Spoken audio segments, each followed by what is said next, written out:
പ്രണയിനി ഭാഗം 2. ആരു, നീ എന്താ ചെയ്യുന്നത്? വാതിൽ തുറക്ക്. കുറച്ചു നേരത്തിന് ശേഷം കീർത്തുവിൻ്റെ വിളിയും ഡോറിലെ സൗണ്ടും കേട്ട ആരു സ്വപ്നത്തിൽ എന്ന പോലെ ഞെട്ടി എഴുന്നേറ്റു. ശേഷം മുഖമൊക്കെ ഒന്ന് തുടച്ച് വേഗം പോയി വാതിൽ തുറന്നു കൊടുത്തു. അപ്പോൾ തന്നെ കീർത്തി അകത്തേക്ക് കയറിയിരുന്നു. എത്ര സമയമായി ആരൂസ് നിന്നെ വിളിക്കുന്നത്? നീ ഉറങ്ങുവായിരുന്നോ പെണ്ണേ?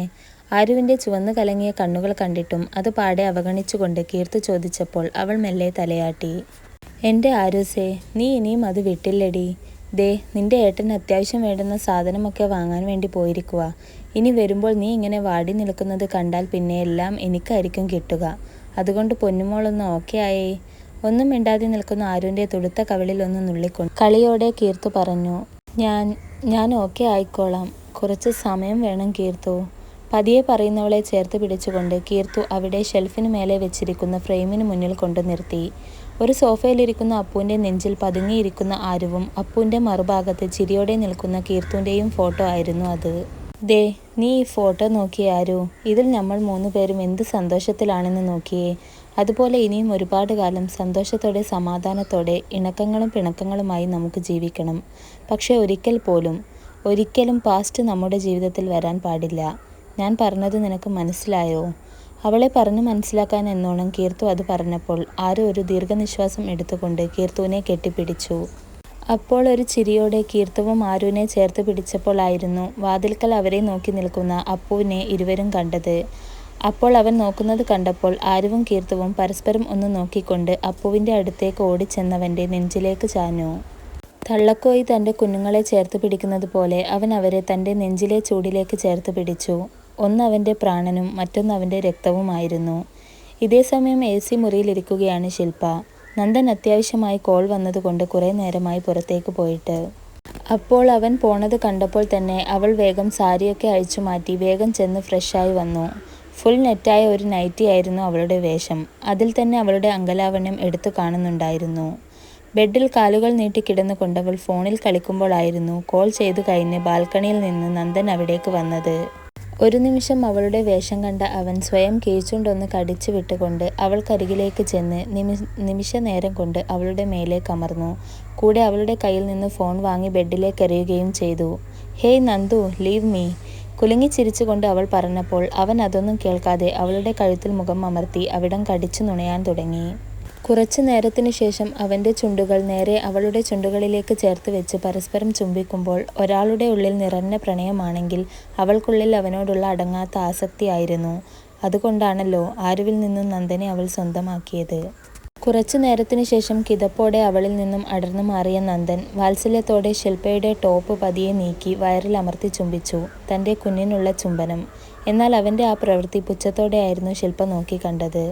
എത്ര നാൾ നിന്നോട് ഈ കള്ളം മറച്ചു വെക്കാനാവുമെന്ന് എനിക്കറിയില്ല. പക്ഷെ നിന്നെ ഒഴിവാക്കാൻ ഈ ജന്മം എനിക്കാവില്ല. അതുകൊണ്ട് തന്നെ ഞാൻ പറഞ്ഞു നടന്ന കള്ളം സത്യമാക്കാൻ ഞാൻ ഇനി ശ്രമിച്ചു കൊണ്ടിരിക്കും. നന്ദൻ്റെ മുഖം തൻ്റെ മാറിലേക്ക് പിടിച്ചമർത്തിക്കൊണ്ട് അവൾ മുരണ്ടു. കഥ അറിയാതെ ആടുന്ന ഒരു പാവ കണക്കെ അവളെ തന്നേക്കാൾ കൂടുതൽ വിശ്വസിച്ച് സ്നേഹിച്ചുകൊണ്ട് അവനും അവളിലേക്ക് അലിഞ്ഞു ചേരാൻ തുടങ്ങി. ഇതേസമയം ഭക്ഷണം കഴിക്കാനിരുന്നപ്പോൾ തൊട്ട് കീർത്തുവിൻ്റെയും അപ്പുവിൻ്റെയും കണ്ണുകൊണ്ടുള്ള ആംഗ്യം ഇടയ്ക്കിടെ ശ്രദ്ധിച്ചു കൊണ്ടിരിക്കുകയായിരുന്നു ആരു. ഭക്ഷണം കഴിക്കാൻ പോലും തോന്നുന്നില്ല എങ്കിലും ഏട്ടനും കീർത്തുവിനും വിഷമമാകുമെന്നോർത്തുകൊണ്ടായിരുന്നു അവൾ കഴിക്കാനിരുന്നത് തന്നെ. ഏട്ടാ. കുറച്ചു നേരത്തെ നിശബ്ദതയ്ക്ക് ശേഷം ആരു പതിയെ അപ്പുവിനെ വിളിച്ചപ്പോൾ അവൻ അവളെ നോക്കി. എന്താ മോളെ? അത് ഏട്ടൻ എന്നോട് എന്തെങ്കിലും പറയാനുണ്ടോ? അങ്ങനെ തോന്നി.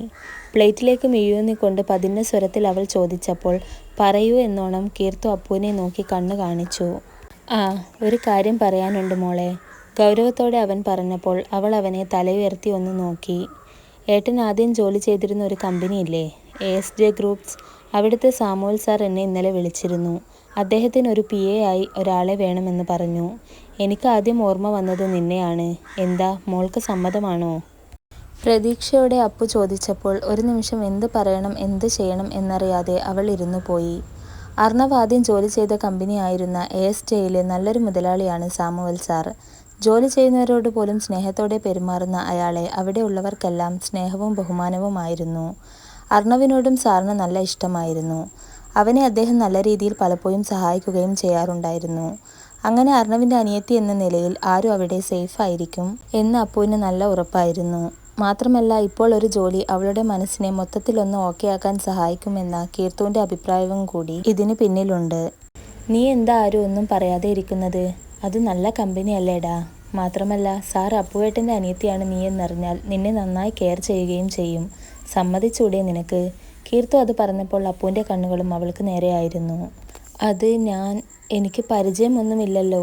ആരും അത് പറഞ്ഞപ്പോൾ അപ്പു ഒന്ന് പുഞ്ചിരിച്ചു. എൻ്റെ കുഞ്ഞിപ്പെണ്ണെ, ഈ പൂച്ചക്കുട്ടി പോലുള്ള സ്വഭാവമാണ് ആദ്യം നീ മാറ്റിയെടുക്കേണ്ടത്. ഒന്നുമില്ലേലും എൻ്റെ അനിയത്തിയല്ലേ നീ. കൂടാതെ ദേ ഈ പുലിക്കുട്ടിയുടെ ഫ്രണ്ടും. സോ മോൾ അവിടെ ആദ്യം ഒരു മാസം പോയി നോക്കൂ. പറ്റില്ലെങ്കിൽ നമുക്ക് വേണ്ടെന്ന് വെക്കാടാ. അപ്പു അത് പറഞ്ഞപ്പോൾ കുറച്ചു നേരം ഒന്ന് ആലോചിച്ച് നിന്ന ശേഷം ആരു പതിയെ സമ്മതം എന്നോണം ഒന്ന് തലയാട്ടി. അത് കണ്ടപ്പോൾ കീർത്തുവിനും അപ്പുവിനും ഒരുപാട് സന്തോഷമായി. അവൻ അപ്പോൾ തന്നെ തൻ്റെ ഫോണുമായി സാമുവൽ സാറിനെ വിളിച്ചുകൊണ്ട് ബാൽക്കണിയിലേക്ക് പോയപ്പോൾ ആരുവിൻ്റെ തുടുത്ത കവിളിൽ അമർത്തി ചുംബിച്ചുകൊണ്ടായിരുന്നു കീർത്തു തൻ്റെ സന്തോഷം പ്രകടിപ്പിച്ചത്. സന്തോഷത്തോടെ നോക്കിയിരിക്കുന്ന കീർത്തുവിനെ നോക്കി ചെറുതായി ഒന്ന് പുഞ്ചിരിച്ചുകൊണ്ട് ആരു പ്ലേറ്റുമായി കിച്ചണിലേക്ക് നടന്നപ്പോൾ കീർത്തു അപ്പോൾ തന്നെ ബാൽക്കണിയിലേക്ക് ഓടിയിരുന്നു. അപ്പോൾ അവിടെ സാറിനോട് കാര്യങ്ങളൊക്കെ സംസാരിച്ചു കൊണ്ടിരിക്കുകയായിരുന്നു അപ്പു. അങ്ങനെ മറുപുറത്ത് നിന്ന് എന്തോ പറഞ്ഞപ്പോൾ സന്തോഷത്തോടെ അവൻ താങ്ക്സ് പറഞ്ഞ് കോൾ കട്ട് ചെയ്തപ്പോൾ കാറ്റുപോലെ കീർത്തു ഓടി വന്ന് അവൻ്റെ നെഞ്ചിലേക്ക് ചാഞ്ഞിരുന്നു. അപ്പുവേട്ടാ, എനിക്കൊരുപാട് സന്തോഷമായി. ആര് സമ്മതിക്കുമെന്ന് ഞാൻ കരുതിയതേയില്ല. എന്തായാലും ഇനി അവൾ പഴയതൊക്കെ മറന്ന് ഓക്കെ ആകുമെന്ന് എൻ്റെ മനസ്സ് പറയുന്നു. സന്തോഷത്തോടെ പറയുന്നവളെ അവൻ നെഞ്ചിലേക്ക് അണച്ചു പിടിച്ചു. സാറിൻ്റെ കാര്യവും അങ്ങനെ തന്നെയാണ് കീർത്തി.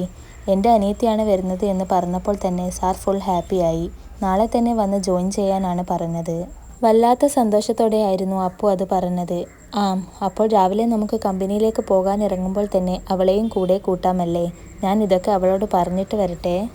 അതും പറഞ്ഞുകൊണ്ടവൾ അപ്പുവിൻ്റെ ചുണ്ടിൽ ഒന്ന് ചുംബിച്ചുകൊണ്ട് അകത്തേക്ക് ഓടിപ്പോയി. അപ്പുവും കീർത്തുവും എസ് ഗ്രൂപ്പ് ഓഫ് കമ്പനിയിൽ നിന്നും ട്രാൻസ്ഫറായി അവരുടെ തന്നെ വേറൊരു കമ്പനിയിലാണ് ജോലി ചെയ്യുന്നത്. രണ്ട് കമ്പനിയും അത്യാവശ്യം അടുത്തായതുകൊണ്ട് തന്നെ അവർക്ക് വലിയ കുഴപ്പവുമില്ല. അങ്ങനെ അന്നത്തെ ദിവസം രാത്രി വളരെ സന്തോഷത്തോടെ ആയിരുന്നു കീർത്തു ആരുവിനെ കെട്ടിപ്പിടിച്ചു കിടന്നത്. എന്നാൽ ആരുവിന് എന്തുകൊണ്ടോ ഉറങ്ങാനായില്ല. പലവിധ കാരണങ്ങളാൽ അസ്വസ്ഥമായ മനസ്സോടെ അവൾ വെറുതെ കണ്ണുകൾ അടച്ചു കിടന്നു. നാളെ തൻ്റെ ജീവിതത്തിൽ സംഭവിക്കാൻ പോകുന്നത് എന്തെന്നറിയാതെ.